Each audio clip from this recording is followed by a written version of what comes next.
Ano yung parang naging learning experience mo mula last year to here na sa tingin mo magiging edge mo ngayon sa mga other candidates? Actually, before, I don't have any pageant experience, just school pageant.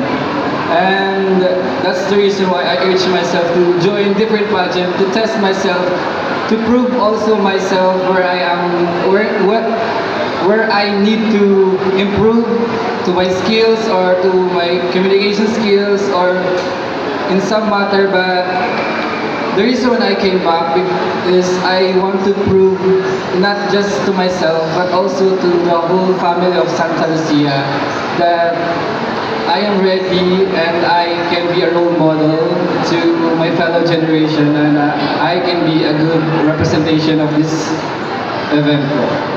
Okay, sige. Thank you very much. Thank you so much. Once again, our model number 4, Jovel Model.